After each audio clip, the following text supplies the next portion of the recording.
On today's episode of Locked On Wild, the Minnesota Wild survived December. How will they do in January? Hey, this is Matt Boldy, and you're listening to Locked On Wild. You're Locked On Wild, your daily podcast on the Minnesota Wild. Part of the Locked On Podcast Network, your team every day.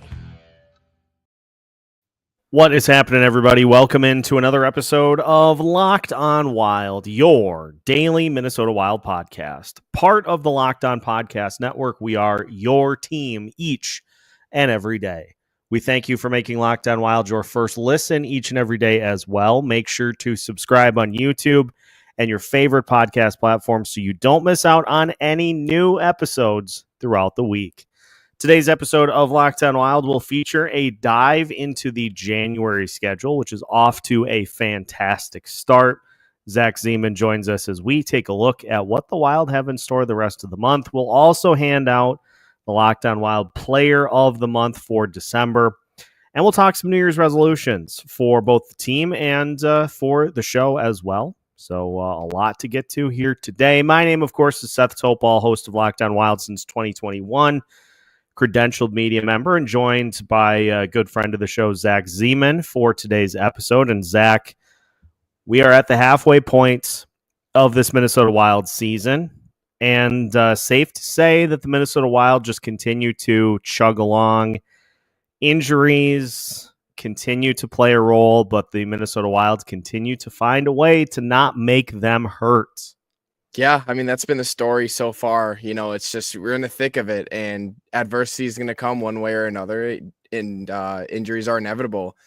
This team is somehow still persevering through it all, and man, it's been a great New Year so far. Happy New Year, everybody! It's undefeated. Who knows if the Wild are ever going to lose, but no, it's good.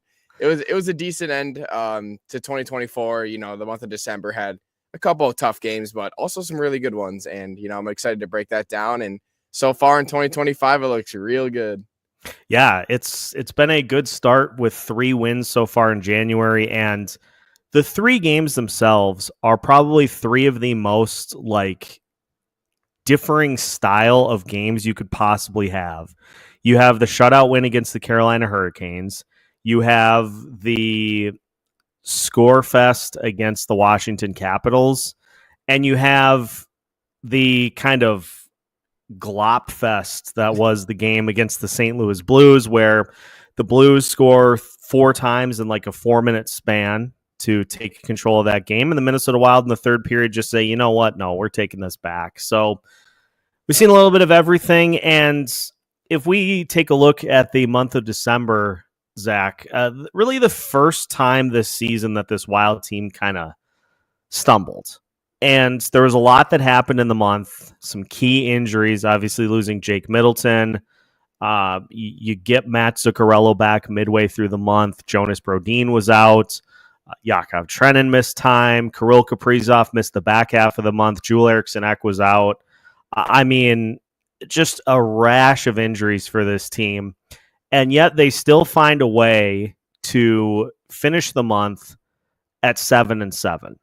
And 14 games in the month, with how well the Wild played in the first 2 months of the season, this is kind of how this goes, is you afford yourself the opportunity to just have a month where things don't go according to plan. But I mean, considering that they just didn't lose any ground to the Winnipeg Jets, which was the key piece of that, because the Winnipeg Jets just didn't really do anything to separate themselves from the Wild. And so even though the Wild didn't hit the month goal that we had set for them, they still found a way to get through it without the ship capsizing.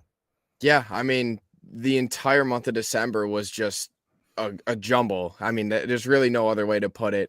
You know, you had the games where sure you can get blown out by, you know, Edmonton and Winnipeg, and sure, but also you've been able to win prior games against other teams, and you know, you've been able to afford those kinds of losses. It's always said, like, if you're in a great spot in the month of November, you can afford some like later games that, you know, it doesn't really matter as long as you bounce back. And, you know, through all that in the month of December, we saw a ton of injuries. It felt like as soon as someone was injured, someone came back. And then right when the person came back, someone else got injured. And that's kind of what we're seeing early on here in 2025. But, you know, it started in December where it's like Kaprizov is out and Ek is out, the two biggest pieces to this team. And, you know, this team has to find a way to weather the storm, make new lines, and, you know, just finish out the year like they've been playing all the beginning of the season. So, you know, we saw a lot, and quite frankly, it's, you know, I don't know if you're able to walk into Dallas at the end of that month and, you know, take that win, come back and beat the Preds and stuff. And so the last week of December, right, you got the Blackhawks, Stars, and Predators, all Central Division teams, and you're still able to win those games. That tremendously helps you in the standings. And, you know, that's literally all you need to do. You can afford a loss to the Jets, but as long as you clean up the other Central Division games, you're going to be fine through all the injuries. You know, it was a crazy month, but happy to see that one's over. You know, like we do the monthly episodes where we predict, you know, the wins and losses. Obviously, we were pretty hot. Like, we were setting the bar really high, and they were, you know, beating our expectations and winning through it. You know, we did set the bar high for this month, but that was before all the adversity and, you know, the weird lines and all that stuff. But they're still able, like, it wasn't a fluke month. You know, it wasn't like a terrible month necessarily. They were still able to, you know, kind of battle through it. And that's what, you know, my assumption of it all is like, okay, well, you know, at least you can battle through it all, win decent games, and finish the year right. So, yeah. Like I believe, if I remember correctly, we set the over/under for December at 9.5, just because I was in my bag and I was feeling like, you know, let's really go for it here. And even though you go 7-7, like, just look at a couple of these games. You have the game against Vegas where you lose 3-2. If you find a way to flip that, there's a win. You lose 2-1 to Utah. If you find a way to flip that, there's a win. And you lose 3-1 to the Ottawa Senators, but that game, I think, was very easily winnable.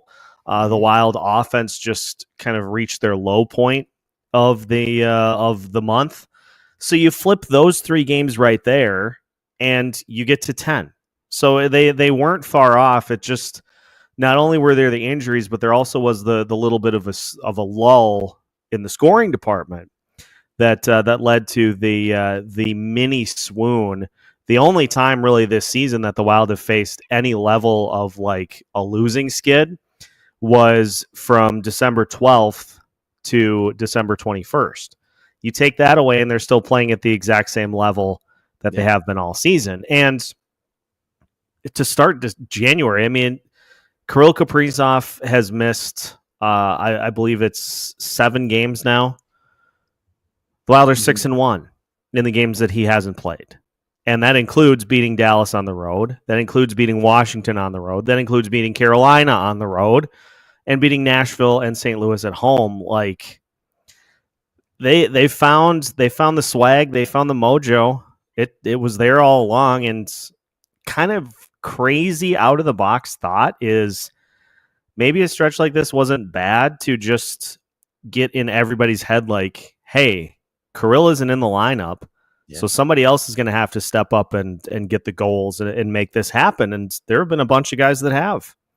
And now it's, you know, currently it's the defense is finding, you know, Spurgeon and now Faber. And there's a lot of stuff going on. There was a lot of offensive missing pieces, and now it's defense. And so you've kind of been able to, you know, figure out what was wrong with the offense, with especially like the first couple games.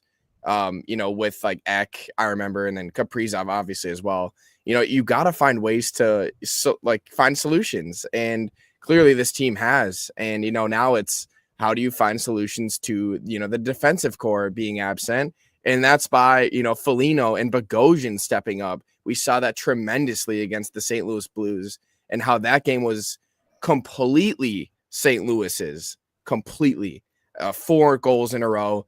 You pull Gus, you put in Fleury, and now it's 4 back, right? Like, you win by 2. And, you know, it's just crazy because you lose 2 big defenders, and you've lost Spurgeon heading into that game. But when Faber goes down, you know, Brodin's 33 minutes of ice time. Like it's, you just got to find ways to win. And this team has been doing that all year. And it's been really fun to watch. And man, yesterday was crazy. And we've kind of seen what kind of players are stepping up in the absence of the decor. Yeah, most definitely. That's a great point. We're going to look at the schedule coming up, but first we do need to anoint the Locked On Wild Player of the Month for December. I will say, too, because we're recording this on a Wednesday night, the Colorado Avalanche are playing Chicago on the first night of the back-to-back. They're currently losing to Chicago 2-1 into the second period. So that's, you could assume that Colorado is resting a bunch of people so that they can have more energy to throw at the Minnesota Wild. I know Mackenzie Blackwood is going to play against the Wild, so I don't even know who's in net for them. But we'll talk more about the Avs in a little bit. Zach, let's just look at what we saw in the month of December. Marco Rossi led the way in points with 13 in 14 games.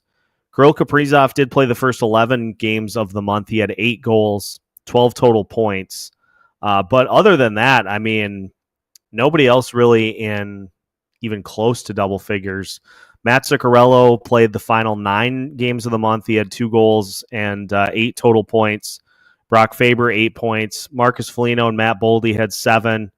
So I think this is pretty clear-cut, a 1 or a 2 horse race. Mm-hmm. But before I anoint it, I do just want to check to see, from a goalie perspective, you always want to make sure that you don't leave the goalies out in the cold. And that's another injury that we didn't discuss a bunch, was that Philip Gustafson missed some time as well. Yeah. And, they shook that off completely. Goalie-wise, Philip Gustafson was 6-2. He had a 2.83 goals against average and a .913 save percentage. But I think it's pretty easy to anoint the guy that played the whole month. He played every game. He was over 50% in the faceoff circle, playing 20-plus minutes a night. I think Marco Rossi is the clear-cut choice for Player of the Month for December. I completely agree. Coming back to our live show over in Zamboni's in St. Paul before the season started, we were all kind of pessimistic on what this year was about to be. And, there's a lot of questions, and it was a weird, wild state. A lot of questions going in. And one thing I asked you is what do the Wild do to be successful? Do you move Rossi? Do you do a lot of other things? And I remember asking you that question. I was pessimistic about Marco Rossi, and, I'm happy I'm wrong, because this team is, the whole thing all year is who can step up when this team faces adversity. And Marco Rossi in December was that guy, and he still is in the month of January. And it's really satisfying to see as a Wild fan who, drafted him. They've had him in the system forever. It's so cool, his story. And, finally it's clear cut that he's just dominating when needed, without Kaprizov and stuff like that. It's just, you're 6-1 without Kirill, and someone needs to step up. It's Marco Rossi, and it's just been really satisfying to see. Yeah, I'm happy I'm wrong. he's super easy to root for because he goes about the game the right way, and just like the numbers just speak for themselves. He's on pace now for 30 goals and 74 total points in all 82 games. You don't have to worry about him getting banged up, which is ironic considering that he's the one that goes to the net the most frequently. Never gets dinged up. It just is. Marco Rossi is elite. Let's just start saying it. It's the epitome of what this team is. It's like, if you want a chance and you have a chance to, improve this team, you can get one. Everybody on this team, especially with the injuries, is getting their opportunity to shine. We've seen it in so many players on this team, and man, it's a true special core of guys, and it's really satisfying. Everybody's true colors are showing, and it's all happening in the exact way that Wild fans envisioned. No question. Very, very big ups to Marco Rossi for Locked On Wild Player of the Month for December. All right, we're going to get to the January schedule because there are some doozies in here, but if we've seen anything from these first 3 games of the month, I think the Wild are up to the task. So we will look at a very, very interesting month of January as we continue today's episode of Locked On Wilds after this.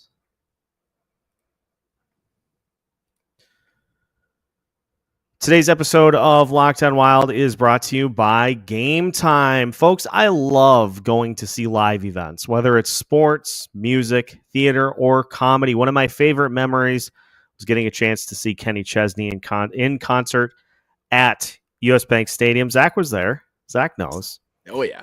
Great time. An elite concert at US Bank Stadium. And Game Time can help make your live experience as memorable as possible. Game Time has made it easier than ever to get tickets for your favorite events with their new feature, Game Time Picks. This feature filters out the fluff to show you only incredible deals on great seats, so you don't have to waste your time searching through thousands of tickets. This is great, especially when we get to the Major League Baseball season, because you're going to get the itch to go see a game. Don't have any plans. You're like, hey, I'm going to go see the Twins play in the afternoon. And Game Time's going to say, boom, boom, boom. Here's some great tickets for you to go see them in action. So take the guesswork out of buying tickets with Game Time. Download the Game Time app, create an account, and use code LOCKEDONNHL for $20 off your first purchase. Terms apply. Again, create an account and redeem code LOCKEDONNHL for $20 off. Download Game Time today. What time is it? It's game time. Welcome back to today's episode of Locked On Wild. Once again, we thank you for making Locked On Wild your first listen each and every day. And we thank you as well for hitting that like button on YouTube, for following us on your favorite audio platforms, wherever you tune in. Thank you for making Locked On Wild part of your daily routine. Just a reminder, we will have post-game coverage for you here tonight, so keep an eye out on YouTube. Already created the postcast for tonight, so just hop into that link, and once the game is done, we'll talk it out. Speaking of talking out, let's talk about the January schedule. Zach, 3-0 so far. The Minnesota Wild beat Washington 4-3 in a shootout. They beat Carolina 4-0. That might be one of the best wins of the season against Carolina on the road. And beat St. Louis 6-4. Somebody give Jordan Binnington a hug. He seems like he's going through it. That brings us to tonight's game. The Thursday tilt against the Colorado Avalanche. And Zach, who would have thought that all it took for Colorado was to get their goaltending figured out for them to take flight and to turn in to the Western Conference contender that we thought they would be. I am excited to see the Avs this year because I think for the first time in a while, the Wild have a defense that is capable of cooling them off a little bit. It's not going to be easy. The Avs have unbelievable horses in that lineup, but this is going to be a fun one against the Avs to start off the rest of the schedule. Yeah, I mean, here we go. We see the Wild get the first taste of the Avalanche all year. I haven't played them yet. And now you host them tonight at 7. It's every single game with Colorado. It's like scary. I don't know. That's like what I always feel nervous, and scared. They're fireworks. Every single game against St. Louis and Colorado are always fireworks. And here we get them back to back on the schedule. Well, not back to back, but you get a day off. But you know what I mean. Yeah, I mean, they had their own little goaltending problems, but now they're clicking, and the Wild get them probably at the worst time. At least it's at home. They play them in Colorado later in January the 20th, and I will actually be at that game, boots on the ground in Denver. So I'm really looking forward to that. Down there for a buddy's wedding and, staying the weekend. Cannot wait for that game. I've heard a lot of good things about Colorado, and I'm excited for that. But yeah, I mean, every single game against them is always entertaining. You never know what you're going to see. God, they're just, they score a ton, like Rantanen, like that name alone, not even mentioning Makar and McKinnon. It's tough. Yeah, it's going to be fun. Included in this Obviously, then the Wild play the Sharks on Saturday the 11th. Then at Vegas, second night of a back-to-back on the road against the best team in the NHL from a points perspective. I don't know how Vegas is doing it, other than just with top to bottom production. Yeah. It's a roster to me that just, it doesn't make sense, but they're the best team in the league. So obviously that's going to be a tough one on the road. Then you got Edmonton, then at Nashville, at Colorado, home against Utah and Calgary, and then a 5-game road trip at Chicago, at Toronto, at Montreal, at Ottawa, at Boston. That moves into the month of February. So is it the Colorado matchups, Zach, that you're most looking forward to this month, or is that tilt with Vegas the one that you have circled on the calendar? Man, yeah, it is the Colorado matchups that are no doubtably like the best and most important games, if not the ones against Washington and Carolina. I mean, if we recorded this around, New Year's Day, we would have been very skeptical and nervous about those games. But the Wild have shown up on the road all year. The road warriors. This is what this team is. Going into Vegas, I've seen on Facebook, I think there's a ton of Wild fans who are like ticketing all together, getting a big section. It's really cool to see this team, pull those types of numbers, especially in away environments. And yeah, so keep an eye out for the Wild fans at that Vegas game. A great game to go to. But yeah, Colorado, man, that's going to be the biggest challenge of the month. The Wild are heavily shorthanded right now. It's just about if this team can still weather the storm against a Central Division opponent. They did against St. Louis. Hopefully, it can continue against Colorado here soon. And here's what I'll say for the month, because we've obviously seen that the Wild can go into road environments and win no matter who they're playing. What will be the mark of this being a successful month once again is in some of these games at Vegas, for instance. Can you get that game to overtime? Can you steal a point? If you lose, well, you were expected to lose. Can you make Vegas sweat it a little bit? Can you get it to OT? Can you take a point from them? At Toronto is going to be another tough one later in the month. Can you get that to overtime? Can you steal a point from the Maple Leafs on the road? Same thing with that Colorado. These are all teams that are games that you're not going to be expected to win. Wild won't be favored in any of those. But can you get a point? Maybe steal a win. That would be a great, I think, stamp on this season, is if you can go into Vegas or Colorado or Toronto and steal one of those games outright. Like not even overtime. Just steal one outright. Yeah, just flat out steal it. And, we've seen it twice already, like not to bring it back, but it does matter. The Washington Capitals are one of the best teams in the league right now. The Carolina Hurricanes are also one of the best teams in the league right now. And the Wild just dominated. Well, they didn't dominate Washington necessarily, but that Hurricanes game, I was ready to put Gustafsson jersey in the rafter, put him in the Ring of Honor. I think this team was an absolute wagon following that game. There's no way we're going to lose to St. Louis, type of thing. So this team is capable of that. Oops, excuse me. This team's capable of that. And, that's just something that we've been blessed with all year. It's so much has gone into this team already this year.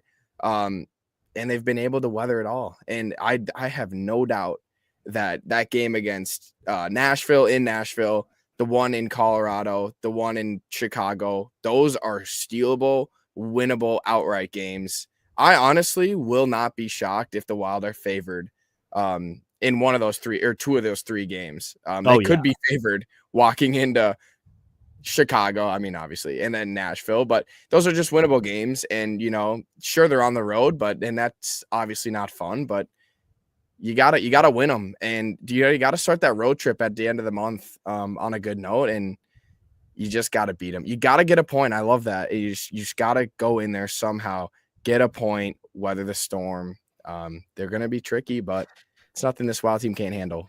Yeah, the other one that I'm interested to see is Utah again, because the Wild had one of their highest expected goal outputs of the season. I think they had generated 4.6 expected goals, and Kirill Kaprizov allowed just one. you're probably not going to get goalied two times in a row.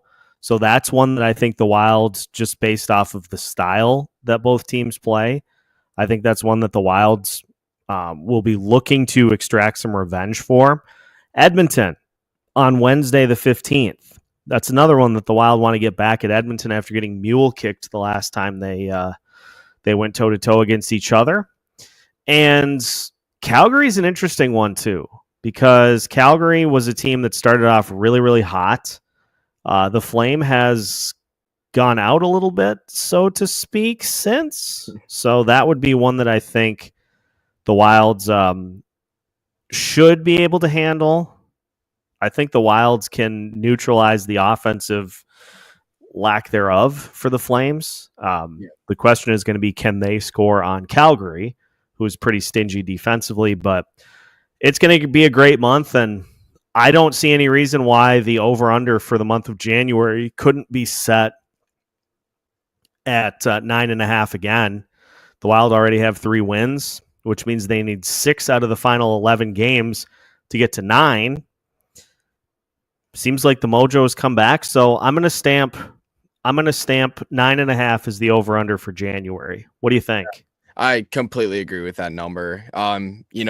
If you were to tell me Kirill, Spurgeon, Faber, they're all out, but we have 3 wins against very good teams, I would be completely blown away. There's no excuse that this team has anymore. I was texting my buddies from St. Louis that I went to college with, and I'm like, we just don't have Kirill and, anybody. They're like, oh, you're making excuses, and sure I was, and the Wild have all the right to say that, but they're still pulling away and they're still winning these games. And, to win 6 out of the next 11, that is so easy. I don't see any reason why this team can't do it, especially what they've done already in this month. It's been amazing.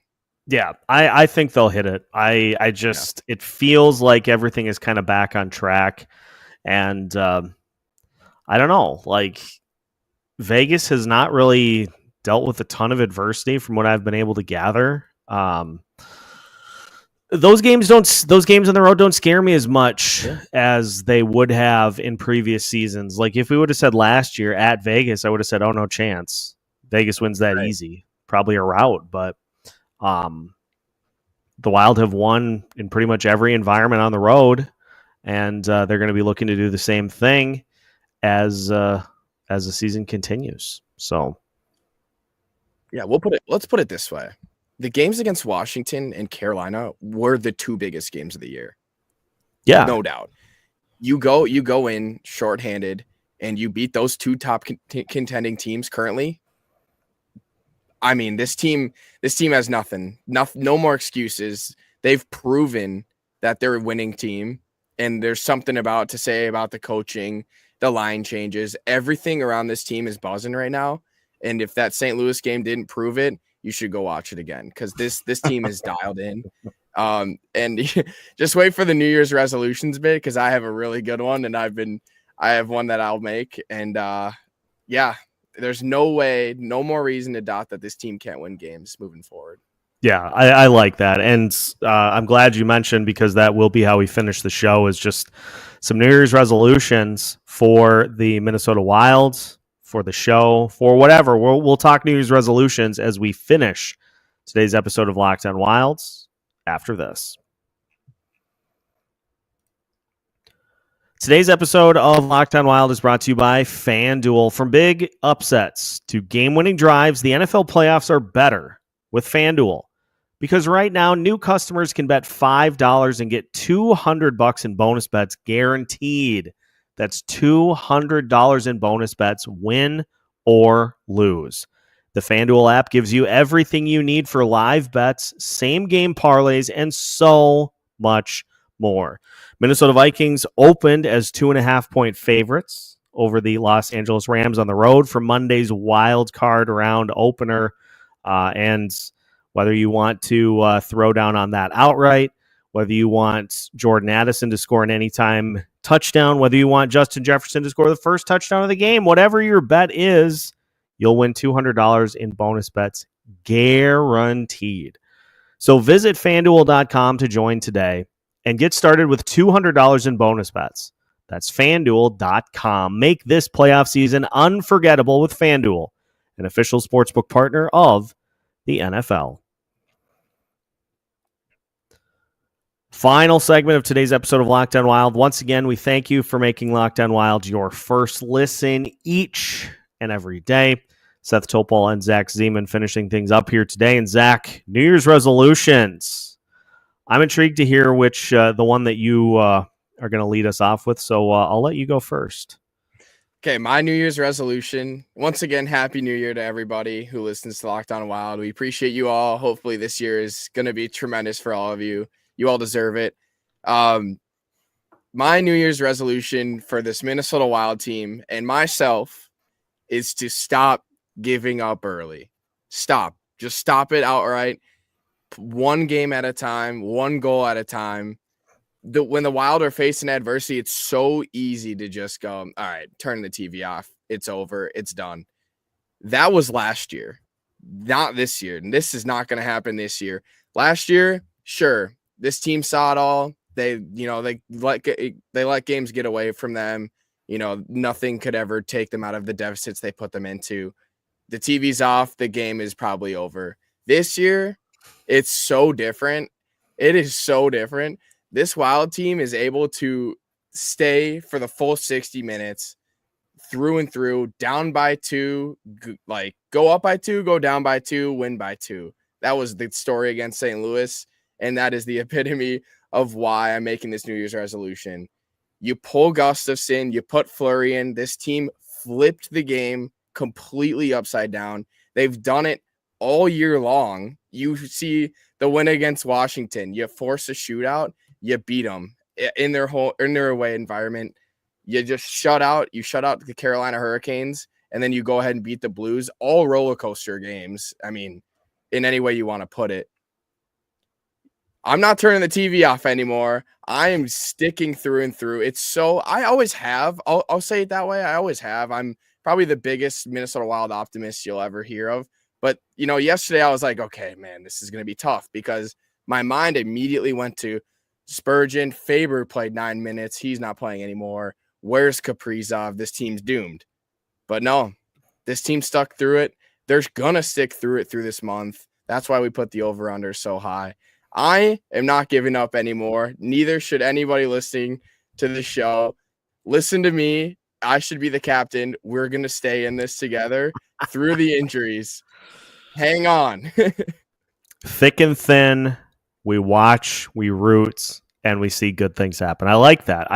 Because granted, I didn't have a chance to watch closely because I had other things going on, but I've had a few games where you change the channel. So you're like, okay, this is not great. I will stand by that to see it through to the end. It may not be that every game ends up being a thrilling comeback or a resilient comeback, but this is a team that has shown that they are never out of it. And that's just a testament to the determination, the resolve, all of those different things. They've put themselves in a good spot to be able to battle back from really any sort of a deficit.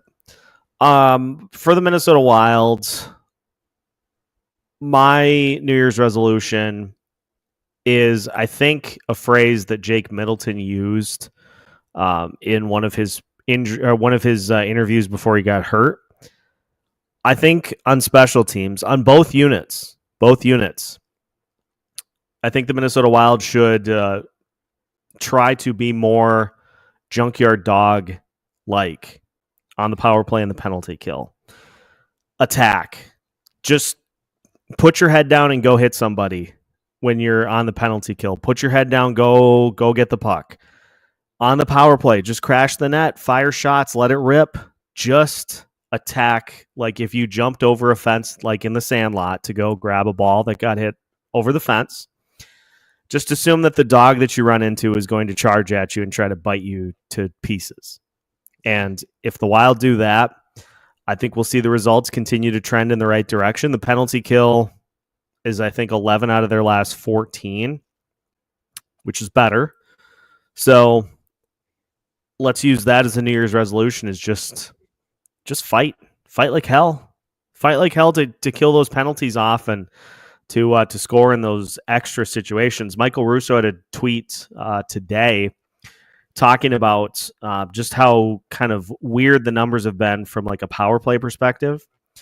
Is the Wild have, in 21 of the 41 games so far this year, they have generated 2 power plays or less.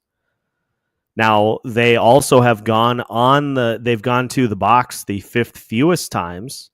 So special teams just has not been as much of a factor this year, which is good, but it is a factor in the postseason.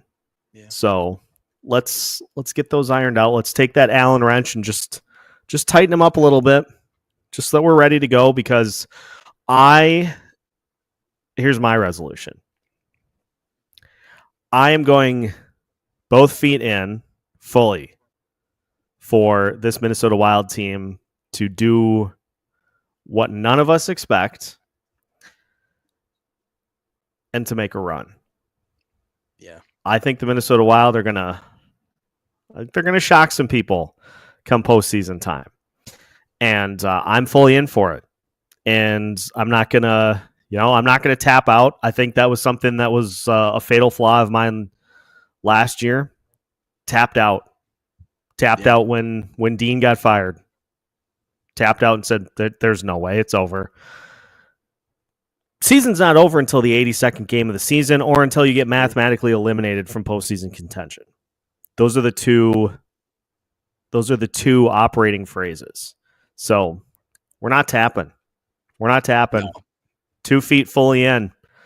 I'll lead until the end of the line. Yeah.